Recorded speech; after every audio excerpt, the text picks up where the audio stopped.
Welcome to our podcast. My name is Epima Kimbeteni, and today I have the pleasure of welcoming Mr. Masinda, the CEO of FSDT. Karibu sana, Mr. Masinda, to the Vodacom 25 years podcast. And today we'll be discussing about, the real thing, financial inclusion, financial empowerment, financial deepening.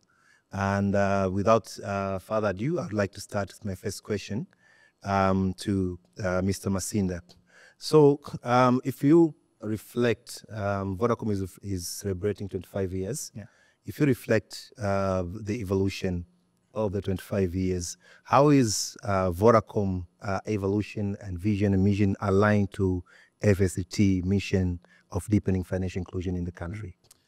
Well, thank you very much, Epimark, for that question. And allow me to also say on behalf of FSDT and on my own behalf as a longtime Vodacom customer as well, congratulations on 25 years. It's actually very interesting that when you think back, to sort of 25 years ago, from a digital transformation perspective, just how much things have actually changed. So when I think back over 25 years ago, before before mobile money came onto the scene, there, folks that lived in rural areas really did not have that much, very little access to formal financial services. Even if you think back to how remittances were done, from urban to rural, it was mostly by sending money either via buses or via a trusted person who would travel to the rural areas, and that might not have been that frequent. So if you can actually picture, and that's what I was talking about when you think of how much time has passed. So when when M-Pesa first started, I believe it was in 2008. That really started to change this paradigm shift in terms of also bridging the rural urban divide in terms of access to financial services. So if you think about in 2009 when the second FinScope survey came out, I believe mobile money penetration, it had just started, so it was just around 1.1%. But then if you go on to 2013 was the next one, it had jumped to about 49%, 50%. And then in 2017, it jumped to about 60%, all the way to now 2023, just 2 years ago, where it's at 72%. So it's really, so mobile money, even in terms of us, as FSDT, as a financial sector market facilitator that's looking to develop or to foster the development of an inclusive financial sector that meets the needs of those who are underserved. It's very clear over the last, over the last 25 years that mobile money has indeed played a huge part in enabling access to financial services, especially for those in the in the rural areas. And I think what you can see from the jump that I just described from 2009 to 2023, what that signals the addition in the percentage of adult Tanzanians that actually utilize mobile money services. It actually signals trust in formal financial systems and in mobile money. But I also think you shouldn't discount the effect that it's had on on those in the informal sector by trying, by now bringing them into the formal sector by at least even if it's P2P transactions that are disguised as merchant payments, but it still enables people to now have a digital footprint. So I think from a financial inclusion perspective, there's been it's undeniable that the impact that M-Pesa and mobile money in general has had on the financial inclusion landscape in terms of including more of those who are underserved and reducing the exclusion gap as well. So, Yeah, thank you for that. I remember back in the time we used to queue just to get local tokens. yes, absolutely. I know this generation doesn't understand that, but yeah, that was our world actually. And now over time, what we've started doing is to build now new use cases. And I was joking with you before we started that one of the reports that we use a lot is the FinScope report, because it gives us insight on to what we need to address next. So we started 2014, I think, addressing the issue of access financial, to credit. Yes. We launched Empower, which was our first flagship product. And then with time, we started adding up more and more use cases. Yeah.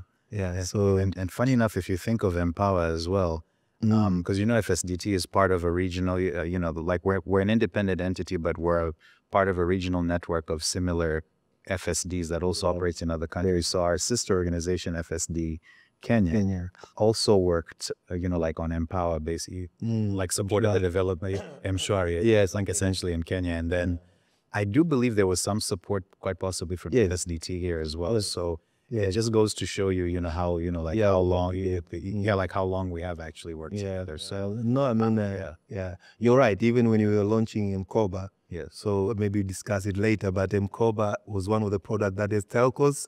When you launch a product, we want to go ATL to market it on TV, on radio stations. And then when you reach out to FSD, say, no, these guys need to go to where they are, the grassroots, the marketplaces. And then when you change the strategy, saw immediate the uptake of the product. Exactly. See a lot of memories over the last 2 years. A lot of good memories. But I have a question for you though. So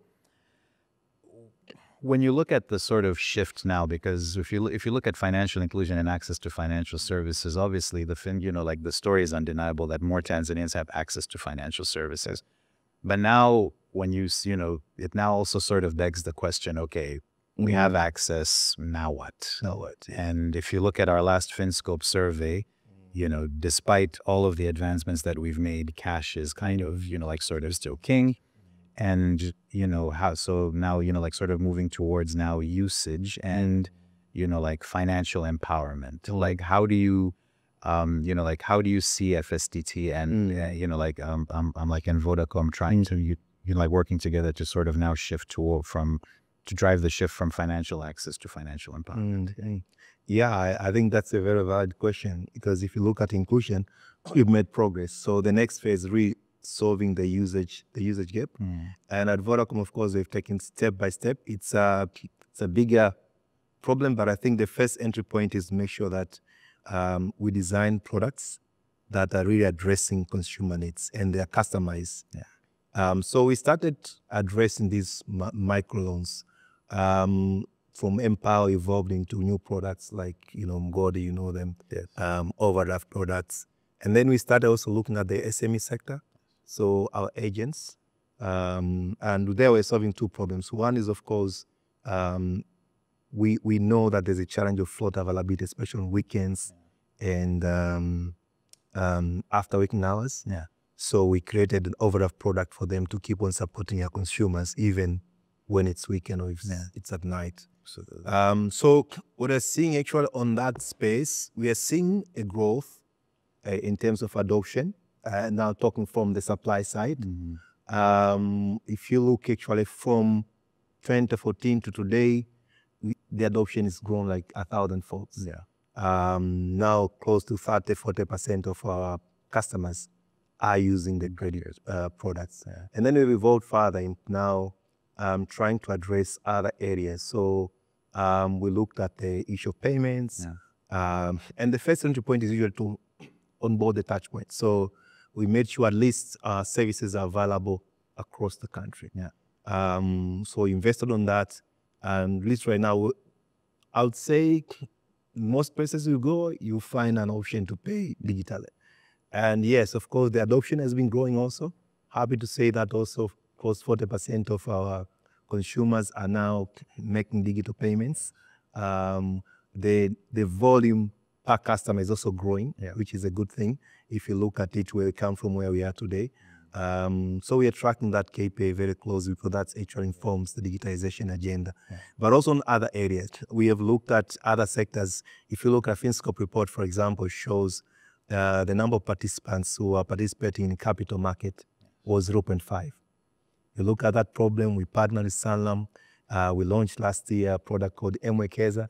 So you can imagine 0.5% of adult population, that's like less than 200,000. And then just 8 months, it just explodes.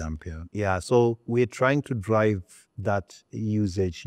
But one thing that I kind of picked out of your, like out of the response that you gave is evolution, essentially. So if you think about when M-Pesa first started, it was primarily, like trying to solve for like remittances, right? and making it easy and safe for people to, to send money home, but in a, in an affordable manner.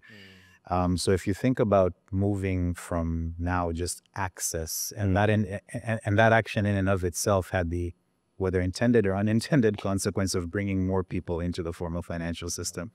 So as you're now moving from financial access to now financial empowerment, what financial empowerment, at least to us, sort of entails is utilizing a range of, of different financial products and services, but also developing the capability to use those. And I think, from the different examples that you've given in terms of, the different product ranges that you started, I'm very glad you mentioned the point about Mwekeza, which is which is, sort of mobile trading that, that allows, investing even at, at retail level. So someone with 1,000 shillings, whether it's, the receptionist or the guard at the gate or the ordinary shopkeeper who wants to, just put a little bit of money aside. And we all know that when it comes to, when you look at gender dynamics, women generally tend to save more than men. So this gives women, so that's kind of what I say. Yeah. I mean, talking about empowerment, I give you this example. We do a lot of market visit. We go on ground. Yeah. We talk to consumers. I was in Dodoma one time at the Machinga local market in Dodoma, and I was talking to one of the retailers there selling stuffs, and it was very interesting. So the initial conversation was for me to tell him that this good product. And then he said, okay, I don't need it. Then I said, okay, how do you save for the future? What's your, plan for the future, retirement, blah, blah, blah. Yeah. And the guy had none. And I started saying, do you know that by just saving 2,000 a day, because his income was 15,000 a day. 2,000 a day, that's 60,000 a month. Then we did the math for 1 year, we did the math. Yeah. So because it's compound interest of the first year, the second year, third year. Yeah. But fourth year, 7 million. Asked me, have you ever touched 7 million? And the guy said, bring me the SIM card. I want. Yeah. So for me, that's really empowering. You see people are using the products, and it's really transforming their lives. So So financial literacy is a big issue, and actually, so initially our focus was, okay, you launch a product, you put it on TV, radio, try to get customers. You'll have people moving around on ground. But we found that's it's not solving. It's solving part of the problem, but it's not really addressing. So what we've recently tried to do, it's a new model. Literally, it's moving to community trainers model. Yeah. So we go into community, let's say in Monduli, we onboard some Maasais, because I was there last year, November. Interestingly, you need to have a translator to communicate. Yes. Yeah, those people. So it's that deep. So you have to onboard someone from the community. Yeah. And then you train them for a week, and then you onboard them to be engaging, training, and make sure that they understand. So with that, we are seeing huge change, huge progress. Over the past 1 year, that's what we've been really focused on addressing. So in terms of challenge, I think literacy is a big challenge. There is a new evolving challenge right now of trust because of fraud. Of course. Yeah. Right? It's a big issue right now. Going to the market to find people who have been defrauded. Huge sums of money, both on banks and mobile money, and it's eroding trust. So we are working very closely with the TCRA and, of course, law enforcement agents to try to address those issues. It's a very complicated space. We've seen, of course, global development of technologies. Of course. And, of course, the literacy again. It's a bit of a challenge, but we are working day and night to try to address that, because financial services is all about trust. Of course. If that is lost, then everything is, everything has to have a beginning. So you try something, you see if it works and under what conditions it works, whether it's scalable or not. I think in terms of, when it comes to financial, sort of capability, these a lot of these initiatives, or the challenge that we faced is the sustainability of them. I know, you can, and as you mentioned, you can try doing things via radio, you can try, having campaigns and things like that, but it's very difficult to measure whether, what someone has actually gained from it, and we've also had our own experiences. But I think also thinking when you think about financial literacy, I often tend to think that maybe, you know, like we might confuse, you know, like maybe we're looking at it a bit, you know, like wrongly, because for someone being financially literate is more of an outcome, which is a function of one, financial education, and then usage, or being financially, you know, like being capable of using financial services. So it's a combination of education plus actually using financial services.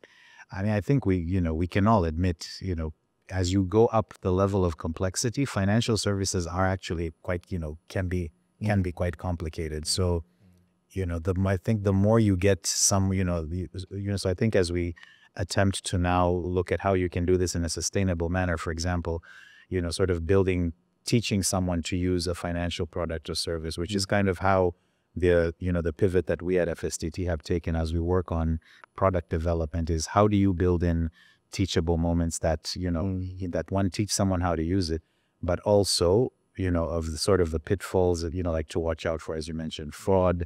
This is how, and this is how you're supposed to move, to also build, you know, like that trust in these products and services, understanding also how consumers engage with, you know, like with products as well. So, so, you know, like so for us, the biggest thing is, how do you do this, one, in a cost-effective manner, but also in a manner that is effective and sustainable, that even financial service providers that, you know, like can do it in a manner that also doesn't add a huge burden, you know, like another burden in cost as well. So, you know, so at least at FSDT, this is kind of how, this is kind of how we're, you know, like we're sort of, you know, like we're sort of thinking about it. And we've also, even through the, you know, like the approach with MCOBA, you know, utilizing sort of your, you know, like your trusted community, I'm like touch points. So your community leaders, your community-based trainers, peers as well, you know, like, you know, as with the example that you gave about the Maasai, where you had to get someone to translate, and that's very key, because someone is likely to listen to someone that they can relate to as well. So yeah, it's the financial capability portion is you know, like is something that everyone, you know, like is trying to crack, but to figure out, you know, like a way to do it in a sustainable manner. The Bank of Tanzania has really been, you know, like I'm like a key player here, especially in the development of the curriculum for financial certified financial educators. So sort of setting, you know, the minimum standards of competence for these, you know, like for these education-based trainers. But also maybe looking, you know, like looking at mass media as well, and how effectively you utilize, you know, like not just campaigns for campaign's sake, but campaigns for, you know, like for behavior change as well, to sort of, you know, like change the manner in which people engage with financial services. So yes, you know, we've come a ways, but there's still a way, you know, like, but there's definitely still a ways to go as well. Yeah. No, you're right. Maybe one question that I could ask is, you know, obviously one of the areas that we support, aside from working in the policy and regulatory space, but also in the financial infrastructure space, one area where we directly engage with financial service providers and include, you know, like, and where we've engaged with Vodacom is, you know, like is on product development, basically. So I guess my question to you would be, like, how do you feel, you know, our two institutions could continue to work to ensure that financial solutions are relevant, especially relevant and appropriate, especially for those who are, you know, that target segment of women and youth who are underserved or even excluded completely. Yeah. No, I think it's a good question. As I said before, I mean, our two organizations have been working together in the past, and we think the big value that we get from FSDT, apart from research, is really the ability to do that design thinking and when it comes to product development. Because, you know, usually the normal telco, what they'll do is just create one size fits for all. And what they've learned in this market doesn't work that way. So I believe, especially in the areas of youth and women, we need more of, you know, these sorts of product development. We need to understand the market segment, because you know, when you say youth, ideally what comes to mind is age, right? But someone in Dar es Salaam is completely different from someone deep in Lake or in north or south of Tanzania. Exactly. So I think we are that moment whereby we need to leverage the power of technology, especially now with AI and all these things, plus design thinking to now customize products specifically for a specific segment. So at Vodacom we have a product called J4U. J4U just simply means just for you. Just for you. Yes. I think we are at a point I've used it quite often myself. We need just for you and Calvianish. And I think in the market we've not done that. I think maybe it's a space that I feel we need to work together, understanding exactly the needs of particular segment and place, and then now customizing our products. I believe with AI now we should be even able to start looking at even language. Yes, yes, absolutely. Absolutely. I think for me, the trip to Monduli and the trip also to Lake Region, we visited, I think, Musoma, Sanya, whereby we needed a translator. That was eye-opening. That's true. Then I say, okay, when these guys have got problem they want to call call center, they won't even able to. They won't even able, to be supported. So imagine with the power of technology now, you're able to have a way of communicating to them in their language. Imagine with power of technology, you're able to create products that instead of just dialing, for those who don't know how to read and write, they can call and make transactions. So I think you're happy to keep on working with FSDT. Absolutely. I think we're just starting scratching the surface. Absolutely. And I believe we can work together to unlock bigger growth and digitize the economy in Tanzania. No, absolutely. And I think there's actually a couple of things that are, I think our respective teams are kind of, sort of in the midst of discussing. I think there's something around being insurance as well. And also looking at how, device financing, I think is one of those, because that's, that's a huge, there's a big gap between rural and urban. And so trying to look at different, sort of pricing models, and like, as you rightly said, you can't, one size fits all. Even in urban areas, it might not even work for, for the entire urban area, but definitely when you're going into, the rural areas, and even depending on what part of the country you go to, you sort of have to apply sort of different appropriate, sort of pricing techniques. So I know our two, our respective colleagues are sort of working in that area, but I couldn't agree with you more. I think evidence-based research is is critical, and I know like you said earlier, when a new joiner comes, you give them you give them the FinScope. So if you qualify to join us, well, I hope Victor's taking notes, but anyway, we've been, it's been a privilege for us to be part of your, of the different strategy sessions that you've invited us to come and sort of discuss on. I think we've done it probably twice since the FinScope survey came out, and definitely happy to continue, sort of engaging to ensure that the products and services actually, are actually appropriate. A lot of viewers said that. So ideally we do strategy sessions. Because we do your year strategy, 3 year strategy. And we don't want to go into strategy from boardroom perspective. So usually invite FSDT to give us, what's going on in the market, to, of course, unpack also the FinScope report in detail. So usually in create our strategies, we like looking at those opportunities. For us, opportunities are the challenges. So how do you address them? And then that's how we build our strategy. I also know, I'm very well aware, and we've had discussions about this, about your sort of, you began this a long time ago, and I think, COVID, of course, was, was a tragic period, but it also, wherever there's tragedy, there's also opportunity. So because of the restrictions at the time, it really sort of, managed to push uptake of, of digital merchant payments as well. And that's also one area that can also help to bring a lot of, those who are in the informal MSME sector into the formal sector. As we, so as you're well aware, we're actually now doing the MSME survey, the FinScope MSME survey, which sort of looks at the lay of the land and gives, and it'll give a state of the, a sort of a state of the union report on the state of the micro, small and medium enterprises segment in the country, but also in terms of their their access to finance, and the challenges that they face in terms of both the policy and regulatory environment that prohibit them from growing, but also the challenges that they face in terms of accessing formal financial services. So, so hopefully this, this is also another piece of, research that will help to now bring, to reduce the high degree of informality that is actually prevalent within I mean, the MSME sector. there's one report that I'm really waiting for.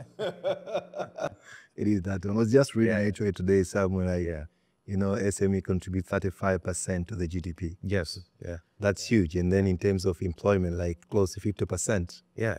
It's huge. Yeah. You look at any economy in the world. I don't care how well developed it is. It's small businesses or how formal they are. Small businesses are literally the engine of growth because they're the ones that employ a large amount of people. I think I was speaking to a colleague who actually asked the question, how many employees do you think some of the largest companies in the world have? So Unilever, your Walmarts, your Apple, they may have, very big, from a valuation perspective, they're very huge. But if you look at the number of jobs they generate, it isn't close to the, to the number of jobs that are demanded in the market now. So if you are to grow, especially with a country like ours that aspires to be to have $1 trillion economy by 2050, you're not doing that without, the development of MSMEs as well, both for the growth of the economy, but also for, but also for job creation as well, which means even the financial services that are going to drive us there also have to evolve and include them as well. So yeah, very happy and excited for the findings to come out. I believe the data collection will take place, sometime towards the end of the year, and then the report should come out early next year. So, and we're very grateful for the contribution that Vodacom has actually made to the implementation of the survey. If you can give more, we'd take it. But anyway. Oh, great. No, thank you for that. I mean, for me, from the research, but from my experience, from ongoing experience, I would say we need to solve for rural. I think that might mean products, that might mean new approach to how we do, financial literacy and training. But I think we need to solve for rural. We have made some progress, but still a lot need to be done. Yeah. Youth and women, of course. Yeah. We need to create, I think, customized products for them to address their challenges. Key is the SME report survey which we are doing. Yeah. I think it will help us inform into what we need to do next. So if I look at the future idea, I would say if we focus on those areas, that would be a big transformation, big contribution actually from our two organizations. Absolutely. And to, to the economy, to the country, to the, to everyone.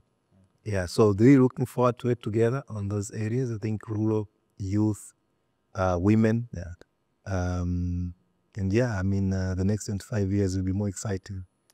And again, on behalf of FSDT, just, please allow me to say thank you very much for the partnership that we've had over the last number of years. I believe we have made collectively a huge impact in terms of access to financial services, ensuring more Tanzanians have access to, to formal financial services. And now, again, excited to work on the future in terms of tackling usage, but also how you solve, as you mentioned, for, for the rural areas, which is where most of the underserved and excluded are. But also, the rural area, agriculture is one of the drivers, key drivers of the economy. So, even with your platforms like Mkulima and things like that, and even Mkoba, because the community microfinance groups are where a lot of women tend to get their financing from. So any enhancements that we can, that we can work on together in terms of the Mkoba platform is something we're excited to be working on. I mentioned device financing earlier on, but even in terms of how we can also collectively solve for addressability issues such as access to IDs. So as we're so say as you're launching, a product, or whether it's device financing and things like that, how you also enable folks to also be, how you also partner with the likes of the National ID Authority to also bring them along to also register others. And even as you're doing Mkoba, and maybe I'm trying to get more groups on board, how you solve for that. So it's been an exciting, past 25 years, although we've been around for 20, you guys have been around for a lot longer. But our journeys, but our journeys and impact on the financial inclusion landscape in Tanzania is undeniable, and we're and really looking forward to the next 5 years and beyond. So let me leave you this story. So my brother lived in America for quite a time. yeah. So I remember back in the days, he would say, "I've sent you money through, all the charges. Western Union, that kind of thing. Go to this branch, take money." And then sometimes I forget with the password. Nowadays, instantly. It's instantly into your phone. Yeah. Yep. Yeah, that's how I've come. Thank you so much. Thank you for joining us. Appreciate it. Appreciate it. At Vodacom, we say the future is exciting. Yeah. Pamoja tunaweza. Pamoja kabisa. Kabisa. Asante sana.